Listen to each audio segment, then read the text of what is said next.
மேலறை தியானம் டிசம்பர் மாதம் 21 2025 ஆண்டு.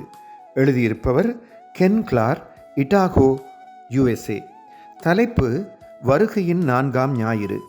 வாசிக்க வேண்டிய வேத பகுதி 42ஆம் சங்கீதம் 5ஆம் வசனம் தொடங்கி 8ஆம் வசனம் வரை.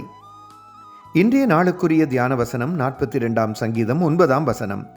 நான் என் கண்மலையாகிய தேவனை நோக்கி, ஏன் என்னை மறந்தீர்?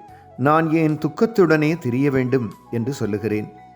நத்தாருக்கு இன்னும் ஒரு கிழமை இருக்கிறது. கடவுளே, என் குடும்பத்தார் என்னை விட்டு போய்விட்டார்கள். நான் தனியாக இருந்து எனது உணவை தயாரிக்கிறேன். நீங்களாவது என்னுடன் இருப்பீர்கள் என்று நம்புகிறேன் என்று நான் கடவுளிடம் முறையிடுகிறேன். வியாழக்கிழமை எனது சிநேகிதி முதியோர் நிலையத்திற்கு அழைத்து போனார். அருமையான நத்தார் இரவு உணவு கிடைத்தது. ஞாயிறு காலையில் எனது சிநேகிதர்களான ஜார்ஜ், ஜான் ஆகிய இருவரும் ஆலயத்துக்கு அழைத்து போனார்கள். அதன்பின் பல நண்பர்களுடன் மதிய உணவுக்கு வெளியே போனேன். மாலையில் கெரோல் ஆராதனைக்கு அழைத்து போனார்கள். அன்று அருமையான நாளாக இருந்தது. நத்தார் அன்று மாலையில் ஒரு நண்பர் நத்தார் இரவு உணவு கொண்டு வந்தார். வேறொரு நண்பரும் உணவு அனுப்பியிருந்தார். பலர் தொலைபேசி, குறுஞ்செய்தி, மின்னஞ்சல் ஆகியவை ஊடாக நத்தார் வாழ்த்து தெரிவித்திருந்தார்கள்.